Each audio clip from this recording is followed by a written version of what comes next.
we live in a world where our relationship is taken very seriously. Why? Because we do have original relationship with the ultimate being.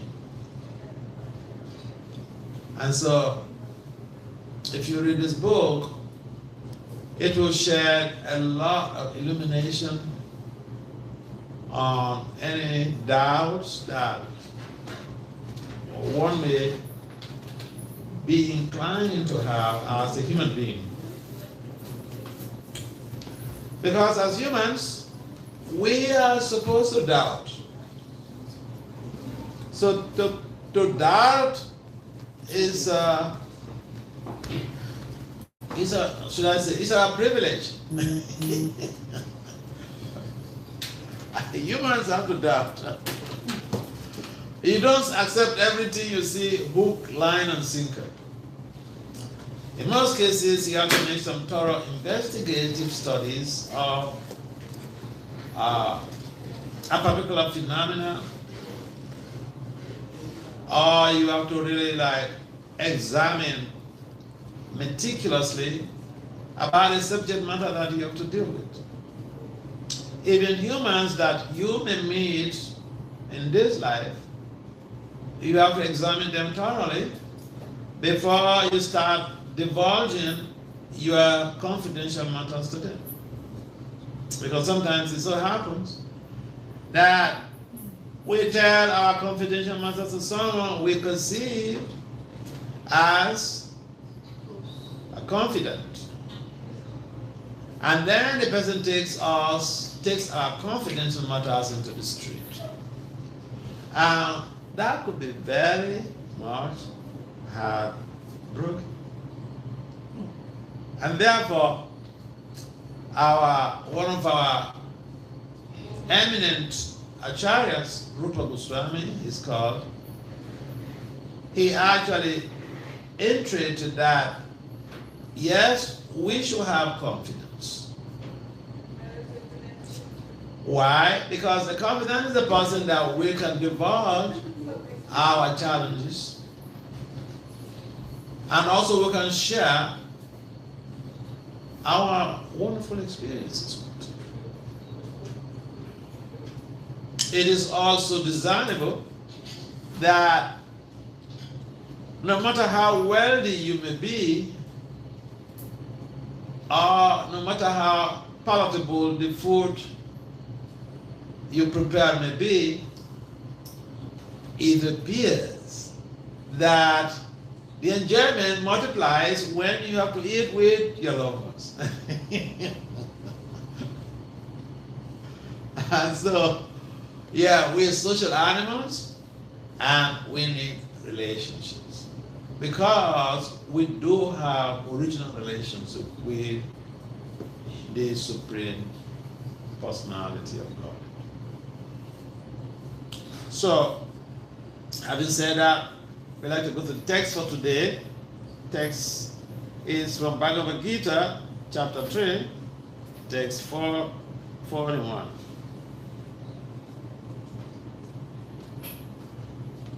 The title of this chapter is called Kama Yoga. Tasmat tvam indriyanya dhanai niyamya bharatasava papmanam prajahi yenam jnana vijnanasana. If you can repeat, that would be nice. Tasmat tvam indriyanyado niyamya bharatasava papmanam prajahi yenam jnana vijnanasana.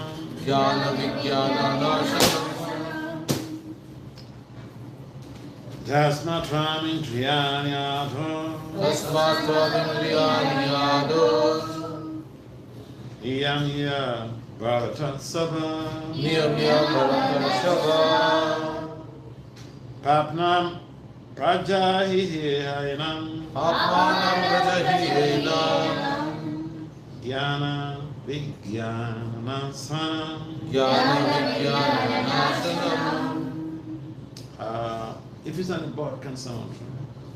Tasmatvam indriyani ado Tasmatvamindrayani ado niyamya bharatarshava Niyamya Bharatarshava Atmanam prajahiyenam Atmanam Prajahiyena Jnana vijnanam nashanam Jnana Vijnana Nasanam.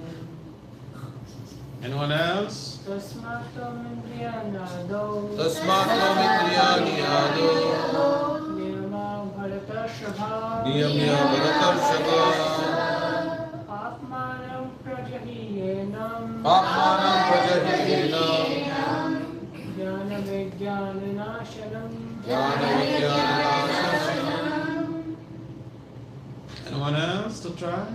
Tasmatvamindrayani ado Tasmatvam indriyani ado Niyamya Bharatarshava Atmanam Prajahiyena Atmanam prajahiyenam Jnana Vijnana Nasanam. Jnana vijnana nashanam. Okay.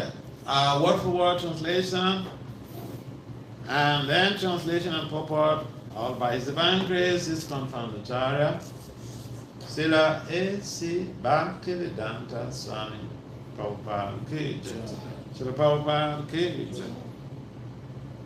Tasman, therefore, Tvam, you, Indriyani, Indriyani senses, Ado, Ado in the beginning, in the beginning, Niyamya, Niyamya by regulating, regulated, Bharata, Rishabha, achieve amongst the descendants of Bharata. O chief among the descendants of the Bharata. Papmanam, Atmanam the great symbol of sin. Ajahi, Prajahi curb, Curb he, He suffer. Certainly Enam, Enam this, This Jnana, Jnana of knowledge, of knowledge Vijnana, Vijnana and scientific knowledge of the pure soul. and scientific knowledge of your soul. Nasanam, Nasanam the destroyer. Destroyer. Translation. Therefore, O Arjuna, best of the Bharatas, in the very beginning, carved this great symbol of sin, lust, by regulating the senses, and slay this destroyer of knowledge and self-realization. Please kindly responsibly repeat. Therefore, Therefore, O Arjuna, O Arjuna, best of the Bharatas, best of the Bharatas, in the very beginning, in the very beginning, carved this great symbol of sin, carved this great symbol of sin, lust, lust, by regulating the senses, by regulating the senses, and slay this destroyer of knowledge and slay the destroyer of knowledge and self-realization. and self-realization. Report. The Lord advised Arjuna to regulate the senses from the very beginning so that he could curb the greatest sinful enemy, lust, which destroys the urge for self-realization and specific knowledge of the self. Jnana refers to knowledge of self as distinguished from non-self, or in other words, knowledge that the spirit soul is not the body. Vijnana refers to specific knowledge of the spirit soul's constitutional position and his relationship to the Supreme Soul. It is explained thus in the Srimad Bhagavatam, Canto 2, Chapter 9, Text 31. Jnana paramaguya me yad vijnana samavita sarahasyam ta angamcha grihana gaditamaya. Translation: the knowledge of the Self and Supreme Self is very confidential and mysterious. But such knowledge and specific realization can be understood if explained with their various aspects by the Lord Himself. Bhagavad Gita gives us that general and specific knowledge of the Self. The living entities are parts and parcels of the Lord, and therefore they are simply meant to serve the Lord. This consciousness is called Krishna consciousness. So, from the very beginning of life, one has to learn this Krishna consciousness, and thereby one may become fully Krishna conscious and act accordingly. Loss is only the perverted reflection of the love of God, which is natural for every living entity. But if one is educated in Krishna consciousness from the very beginning, the natural love for God cannot deteriorate into lust. When love of God deteriorates into lust, it is very difficult to return to the normal condition. Nonetheless, Krishna consciousness is so powerful that even a lay beginner can become a lover of God by following the regulative principles of devotional service. So, from any stage of life, or from the time of understanding its urgency, one can begin regulating the senses in Krishna consciousness, devotional service of the Lord, and turn the loss into love of Godhead, the highest perfectional stage of human life.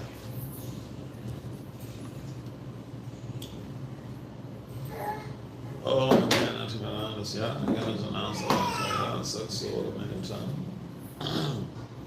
that's my seed will be in the daytime and all this time, South they come in and go to lady say, Vandisi Krishna Chaitanya, Nityananda Savadutta, Guru Daya, Prasthavati, Chitita, Legacy Krishna Chaitanya, Prabhu Nityananda. Advaita Kudavara Sri Gaura.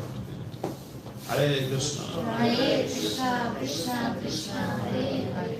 Hare Rama, Hare Rama, Hare Hare. Namo Vishnu Padaya Krishna Vishaya Bhutale. Namaste Bhakti Vedanta Swami Nityananda. Namaste Saraswati Devi Gauravani Krishna.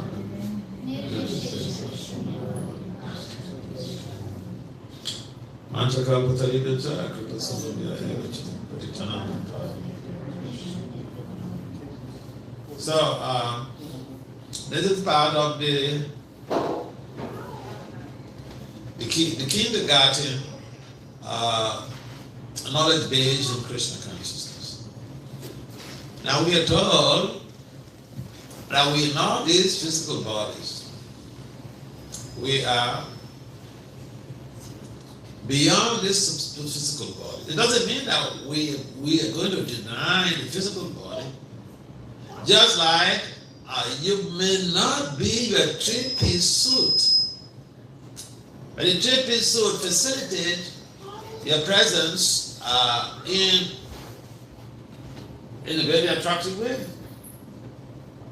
So that when you put on a three-piece suit, when you're talking, people will want to listen to you. So the dress also matters. This brings to mind.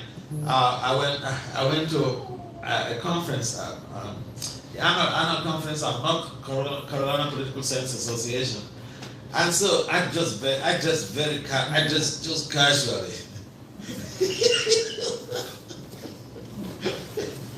I just casually, so after my presentation, the panel chair is a prominent TV host in the whole of that state. He has a PhD in political science. And so he was the one panel in a chair in our panel. And so I then, after the presentation, I just sat down on a stool like this. And then, in a cross-legged form. And then he looked at me and he said, Vasudev, see, look at all these professors, look at all these scholars, your colleagues, look at them. They come here with 3-piece suit, tie, big suitcase. You came here very simple. And you sat there like a Buddha.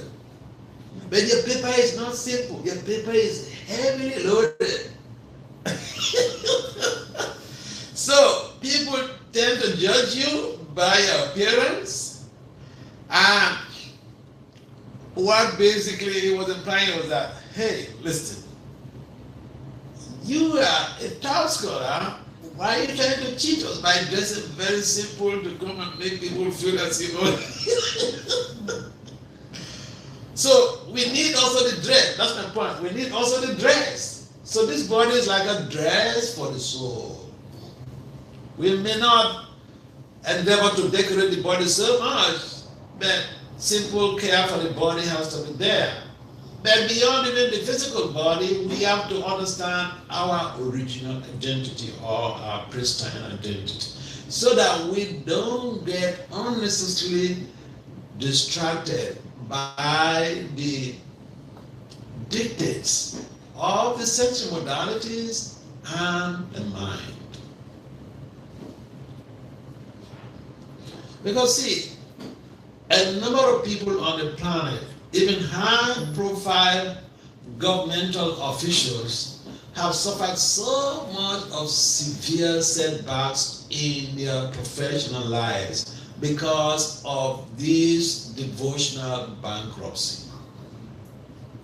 People fail to understand that they are not the physical body. And so they tend to act based on the dictates of the physical body, physical emotion, the mind and the senses and the emotions. And this has caused so much trouble to so many people, highly placed personalities on the planet. It has sent people to jail. I know of even a U.S. Supreme Court justice who was sent to jail because of this same problem.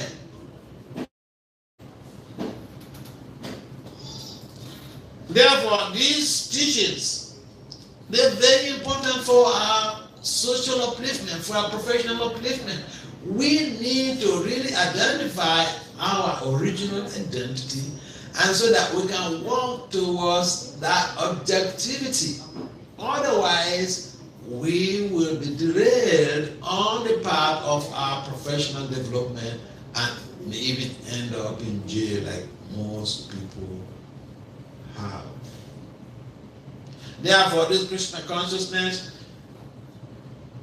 movement, we're teaching people basic things about life.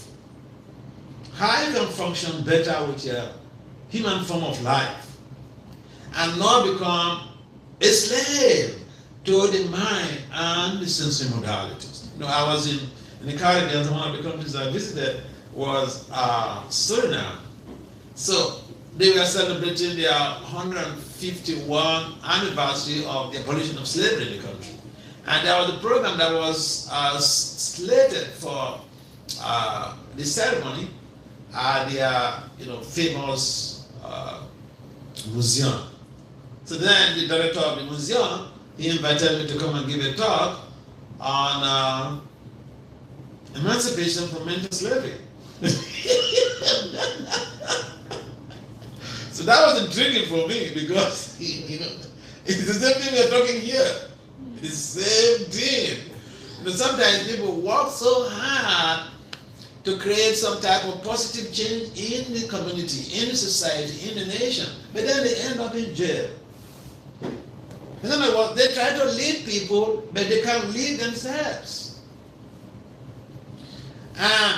It is difficult to lead yourself when you don't understand your original identity. When you don't understand that this body is a jacket you, the spirit soul, is using to function, to go about your activities, to go about doing what is the needful to sustain your real reality.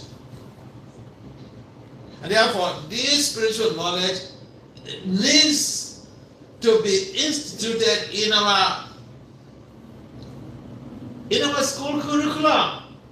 See, I went to MIT recently to make a presentation, and one professor actually invited me. So during the presentation, some professors and some postdoctoral students were there, and one Caucasian, one white lady was also there. And when I finished my presentation, her question was, why is this thing not being taught in the colleges and the universities? I said, hey, I cannot answer that. Yeah. So this is the main thing that we need to be exposed to. And this adds value to all of our accomplishments. Otherwise, you can accomplish so much, and then the next moment, you become a jailbird. People say that. I was mentioning the other day how the 10th director for International Monetary Fund, he became a victim of the senses and the mind. He became a jailbird. What about all the politicians that got swayed, became enslaved by their mind and the senses, and became jailbirds? They lost their credibility, they lost their position, they lost their jobs. When you have a high-profile job like being a member of Congress, congressman or congresswoman, and you lost your job because of devotional bankruptcy, that's a big shame. And instead of criticizing people, we are providing solutions. We say, look, this is the fundamental principle behind this is the trigger of the unethical activity. This is the trigger of unethical behavior. This is the trigger of criminal adventures. Even we know, Pashana Pina Pashati, even after knowing, even after seeing someone else has gone to jail because of unethical behavior, people still get into unethical behavior.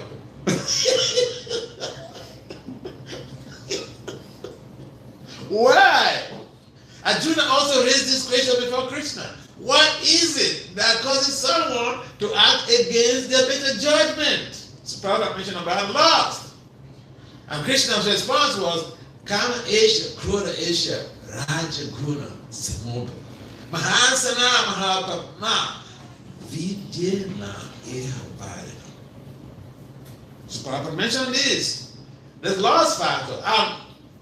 The lust that is dominating our lives. These days, even little kids. I remember I was watching a short video clip of like a 3-year-old girl, and she was telling the father, I need a boyfriend.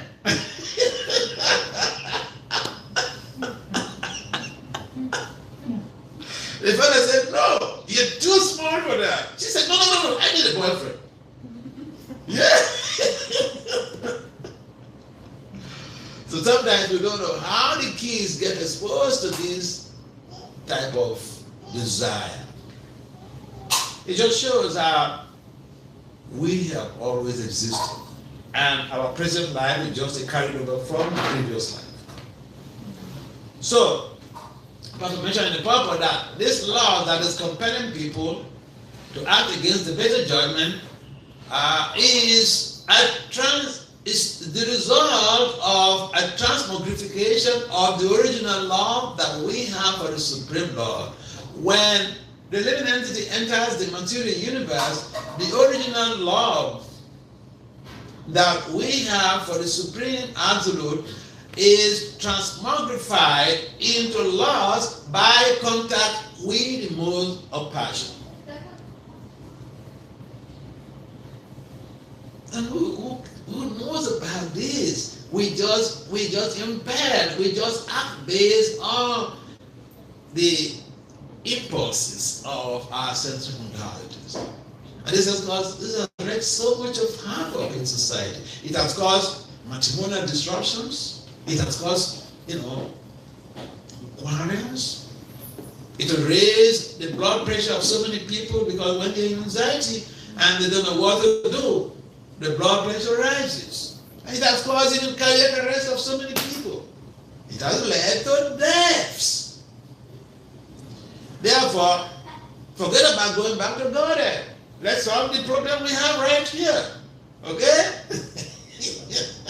We have a problem, and that problem is that we misidentify loss to be love. We misidentify loss to be love. A 17-year-old girl, she told me a story how a man was chasing after her like anything. This guy was, a professional, a 25 years old professional. He had a big, nice car, big house. He was chasing after her like anything. And she was exposed to this philosophy, okay, from childhood. And so the guy kept saying, I love you so much, I love you, blah, blah, blah. And then one day she really got fed up. And she said that, can I tell you something? She said, please tell me. He thought the girl wants to also reciprocate, so, I'm dying for you, He expected that. Then what the girl told him? She said, listen, you don't really love me. You are lusty after me.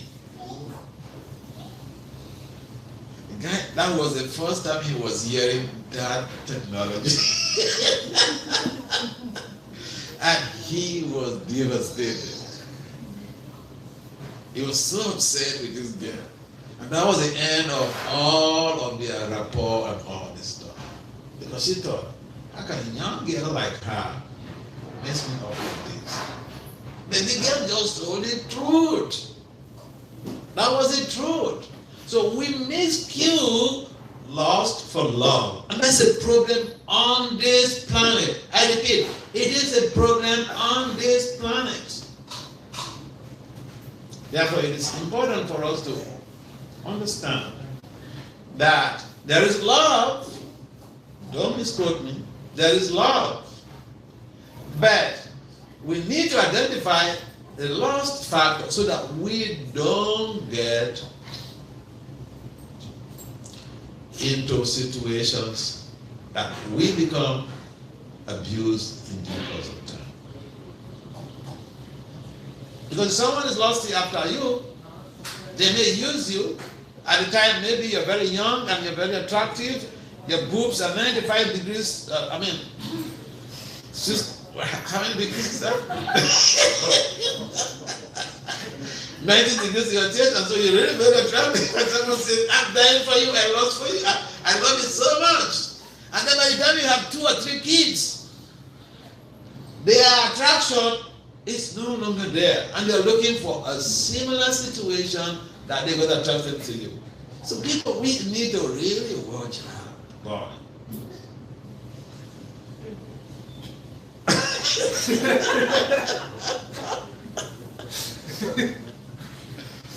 Knowledge, they say, is power.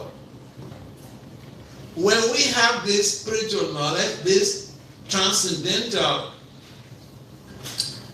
Krishna consciousness knowledge about the soul and about the relationship of the soul with the super soul and with Krishna, it is very difficult for anybody to come and use flowery language and buy our favor, buy our emotional favor. Whether you're a man or a woman, it happens on both sides.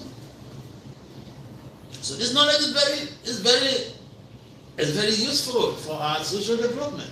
It's very useful for our professional development, and very, very relevant to our spiritual development. Now, in the Bible, it is mentioned that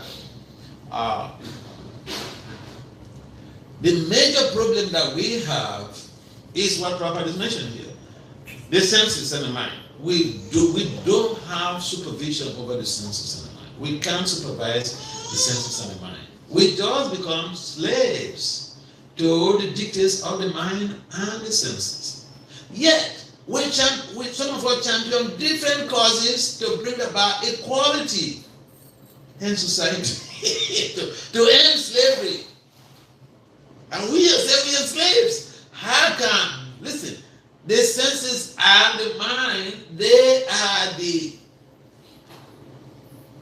slave masters that you can't really satisfy. You can't satisfy these slave masters. So let's take a breath and lean forward, examine situations before we jump into it. Decisions have to be meticulously examined before we take our final verdict. Otherwise, in most cases, people take some decisions and then they later begin to regret. So the science of the soul is so important. That is the elementary stage, or that is what we need to imbibe so that we then understand our mission on the planet. Imagine when you send your child to college. You send us out to Ohio State University, and the child forget about the goal of their being in the university. And on college campus, everywhere you may go, it's not only circumscribed to America. Everywhere you go on this planet, college campuses, there are so many infrastructures for distraction from focus on your studies. So yeah, and that's why some of the students, they fail out. Therefore, to understand and differentiate between the impulse of the senses, impulse of the mind, and that devotional value is so important. Listen, the point is, if you don't have some type of devotional practice, you may hear this philosophy and do not make any meaning to you. Because the senses and the mind, the senses are described in this very book, Bhagavad Gita, as they don't have pity for any damn person. No, they are impetuous. They don't have pity for me. They don't have pity for you. And therefore, let's be introspective. Let's understand the value of our being, and that we are elevated. We are highly placed humans with objectivities. And therefore, if we are able to have a culture in devotion, in relationship to God, in relationship to Krishna, our senses and the mind will be purified. For a controlled mind,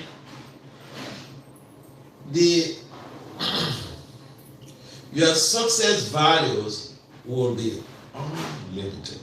At the same time, an uncontrolled mind could be the cause of all of our horrible experiences.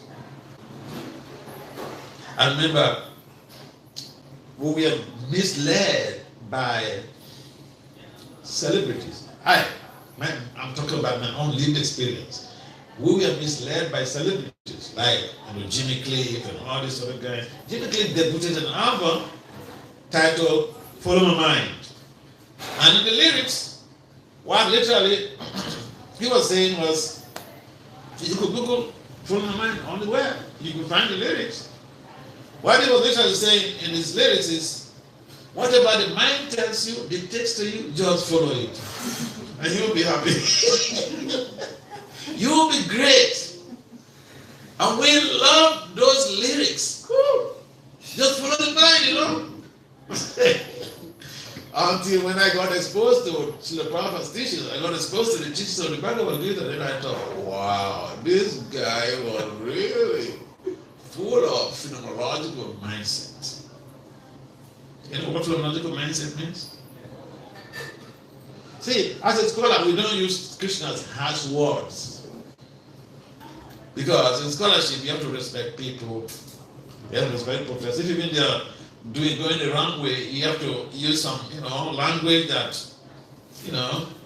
that embellishes. But Krishna, he doesn't care, he just says, he just boom, boom. So I, for one, I see myself, I'm not Krishna, okay? So I can't stand in that position to be, to say things that could be very vituperative, that people would say, oh, you're abusing me. No, that was not the intention. So from that phenomenological mindset, I mean, demonic mindset. We may not have the intention, but because we align with the senses and the mind, we have a problem. Marriages have broken because of this. There have been wars because of this. So we have a simple formula. You see, you may try to solve a mathematical problem, and mathematics, you see, is full of formulas. If you don't use the right formula, you may solve a problem for 1 week. If you try to solve a problem for 1 week, you will always get the wrong answer. Because you didn't use the right formula. Oh, yeah. And so, Krishna, Prabhupada has given you the right formula. Understand who you are, your relationship with Krishna, how the senses, how to subdue the senses, how to make friends with the mind. By engaging the senses and the mind, Rishikesh and Rishikesh said, engaging the mind in the master of engaging the senses and the mind in the master of the senses himself. And it will become purified. This is the bottom line of devotion service. We stand to gain. So when we come, we should ask, what type of service can I do so that we can very quickly become purified and gain control of ourselves? Otherwise, who wants to be enslaved? We should, we should fight for it. We should fight to become free people. But on the planet, so many people are not free. They may not know, they don't have charcoals on their hands, but there are subtle arrangements that incarcerate us. So Krishna consciousness is about decarceration, decarcerating the living entity from the charcoals of the impulse of the senses and the mind. We have any comments or questions?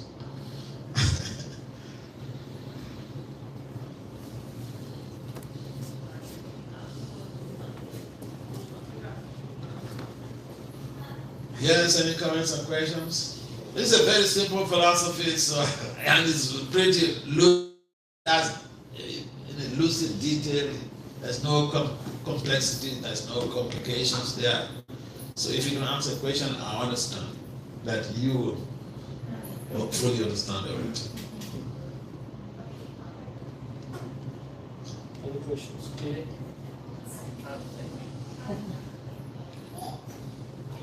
Good. Okay, in the absence of any questions, would you like to join this meeting? Oh yeah. Oh, yeah. In fact, when I give a talk and there's no question, I'm really happy about it.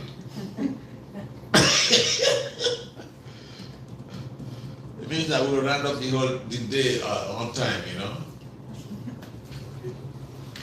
Yes. So this verse says that we can curb lust by regulating our senses. As you said, the regulation of senses, highest form is to engage the senses in Krishna's service. Yeah. But maybe you can talk about the 4 regulative principles. Why? No, I will not talk about 4 regulative principles. So how does that relate to regulating the senses? You see, Lord Krishna mentions in the Gita, listen, if you want to be a good preacher, you stop confronting people with your 4 regulative principles. Okay? See, I had a scenario. There was this devotee, at that time he was doing his PhD at Temple University. So he used to come to the temple with his girlfriend, who became his wife afterwards. And he told us the story. In past, I think in the early 200s, we used to have ISKCON scholars conferences. We used to meet those devotees with PhDs. We used to meet every year for some conferences, coming together to see how each person is exploring, using his skills to be able to reach out to people out there. So he told us the story how he was so much upset, disgusted, when he comes to the temple with his girlfriend, and this brahmachari, it's like a confrontation, They want to show you that, so we are better than you, okay? We follow 4 principles, you are not. So, Prabhupada, listen, if you read the Pramana, you see how Prabhupada really, in the formative stage of Krishna consciousness, and Prabhupada will just engage people to chant. And whatever even little apple he had, he will chop it into pieces and give it to all of the attendees people who came for his program. He never really tell people about commitment. I remember when he was to give the first initiation at 26th Avenue, then it was there the devotees asked that, so we will take a decision, what is our commitment? Then he talk about 4 principles. At that time, they already built a very strong bond with Prabhupada. So we should try to create some bonding with people before we start confronting them. And there's no need. I don't normally even preach those 4 principles to people, following the examples of Prabhupada. Because there are so many things that we can share with people. Like you share with somebody about this very simple stuff, they'll be very enthused to study your scriptures. But if you tell them, hey, you know what? These are our rules, okay? They say, what is this? This is not a good place for people to go, boy. Yeah. So, Lord Krishna mentions about self-regulation, which happens to be a big theory in management, the self-regulation theory. I know 2 professors who developed their own self-regulation. They're big models, big theories in management. And without self-regulation, your life is ruined. But Krishna is the one who made that postulation for us in the Gita over 5,000 years ago. So a number of professors, especially in my field of management and decisions, a number of professors have read the Bhagavad Gita. And so what they do is that they extract something and embellish it, and then they claim, this is my theory. And we call that a violation of academic integrity. Because if you get an idea from somebody, make a reference to that person. In most cases, these people, they don't make reference to the source of their raw material, the raw information. And it's sad. This is what people are doing. And we have all the rules in academia that this is what they're doing. Like we're acting like a bunch of thieves. So yeah, Self-regulation is so important that we regulate our eating. So when we ask, how do I regulate my eating? Don't eat too much. Prophet said, your stomach, have food, 1 quarter water, 1 quarter air. What type of food I'm going to eat? Yeah. Krishna said, Patam Pustam Phalampriya, Yogam Bhakta Pranamsati, you said we should offer vegetables, all this stuff to him. So when we offer, that's what we take. What about meat? Unfortunately, Krishna didn't recommend that we should offer meat to him, so we don't want to eat burger. But in most cases, people they will not even ask you those type of details because they are just carried away by the simple explanation you give about the practical benefits of what they need to be able to gain from studying the philosophy. When they study philosophy, all those rules and regulations, they will hear it from Prabhupada. At that time, they already created the bond. Krishna already zapped their mind, and then they can't say no. It's just that they will become determined. Okay, I will do this, yes, I want to follow this, I want to follow this. Yeah, so the self-regulation is so important. And if people become regulated in terms of their habit, in terms of even their sleeping habits, in most cases, the students think that, staying up in the night until 3 o'clock before you go to bed, that is very much an advanced academia. But no. I remember I met one devotee who is doing one student who came to the temple is doing his postdoctoral studies. So he was complaining about time. So I discussed with him and asked about what time he goes to bed, and he said he goes to bed like 2:30 or something like that. I said, what time you wake up? He said, some days 10 o'clock, 11 o'clock. I said, but then, see, you can do this. This is what scientific researchers have come up with, that the best period for body rejuvenation is between 10 and 12. So if you sleep before 10 o'clock, you can rejuvenate your body if you sleep within those 2 hours only.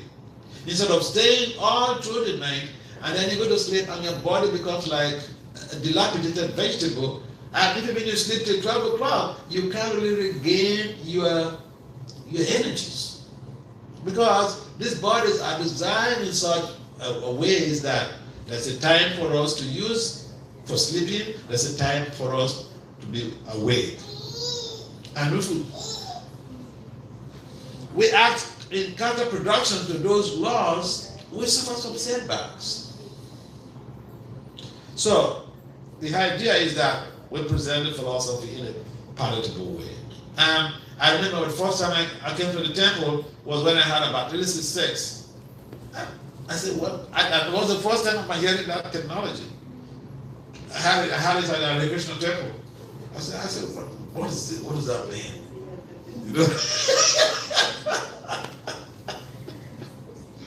So yeah, the important thing is we have to figure out ways to present the philosophy in ways that address people's problems.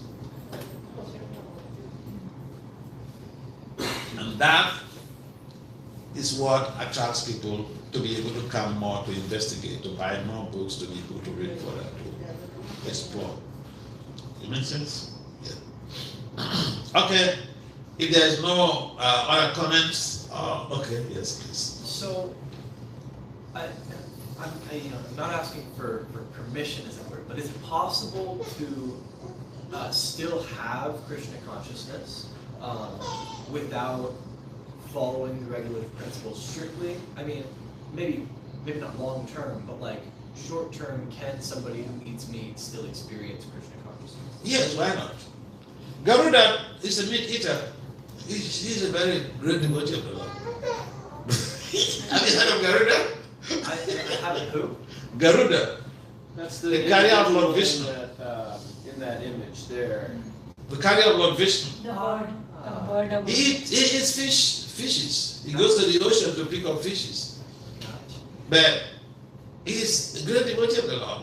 He's the carrier of Lord Vishnu. I see. Okay, so, but as humans, we have our bodies, our physiological setting is designed in such a way that suits a particular type of diet. That is for good health and for better consciousness. So you look at our canine teeth; they are model like the ones of the herbivores, the cow, for instance. And so our stomach, we also will look at our alimentary canal. Even in our stomach, the concentration of the hydrochloric acid is not so much, and that is why the food stays there longer. And if we compare our stomach to the stomach of the lions, the stomach of the lions, the concentration of the acid there is so intense. Why? Because they don't cook their food and they eat meat, so that when the meat goes into the stomach, it could be digested as quickly as possible. So physiologically, our system, our alimentary canal is so long, and so it's not really ideal for meat eating.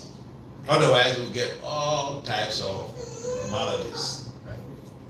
Yeah, so our system, if we examine very carefully, and see, if you go to the hospital, you go to check the records of record of any clinic, you find that majority of the diseases are from food, because we cross the line. We eat things that are not really like naturally ideal for our alimentary canal, not ideal for easy digestion in the stomach. So those problems are there. Yes, so the point is that, yeah, I'll give an example. Garuda, he eats fish, but he's a pure devotee of the Lord. We are not Garuda. We are humans. Whether somebody can become a situated in Krishna consciousness if he is not a vegetarian. Yes, there are people like that. There are entities like that. Garuda is a good example. But we are not Garuda. We are conditioned humans. We are meant to follow a particular type of regulated lifestyle in terms of our eating, and we don't fly in the air. Yeah. Yeah, so that's a nice question, nice inquiry. Yeah, some entities, they become situated in Krishna consciousness. They are busy side of Krishna, but we don't have that luxury as human beings. Yeah. Thank you. Yeah, good. All right. Any more questions? Okay. Any questions? Any questions? We have some. Okay. You were saying something about how Krishna speaks directly, and I think you were saying if you yourself speak directly, a lot of people will feel attacked. Yeah. They'll feel attacked. I don't know if I got like the whole thought there. Like, could you say more about what you were saying? Yeah. For instance, Krishna talks about, demons. He chastises people, or you do this, you're a demon. You do this, you're a demon. He tells people that, hey, you don't have sufficient intelligence, that's why you're worshiping the demigods.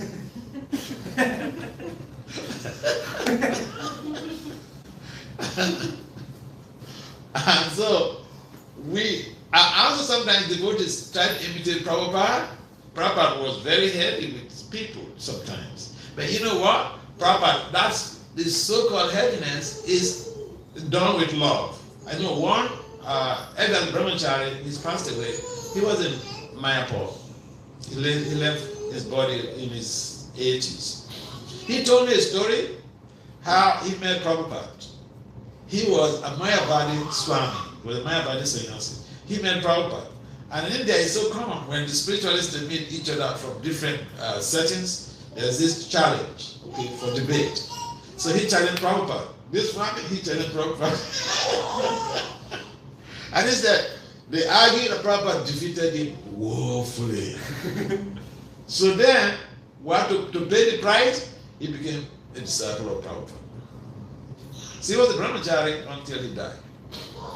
So, yeah, Prabhupada could be harsh to people, harsh to scientists, but we are not Prabhupada. We have moderated the way we talk to people. Our ideal way of preaching is to create relationships.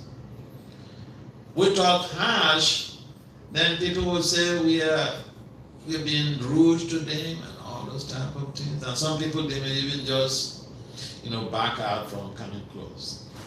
So we have to be, the watchword is being tactful the way we speak to people. So that we can entice them to come close to study the books. If they read the books and Prabhupada is heavy on them, no problem, they will get purified anyway. Yeah, thank you. Any last point? Any last comment? All right, thank you very much for participating in this Krishna course. Srila Prabhupada ki, Srimad Bhagavad Gita ki.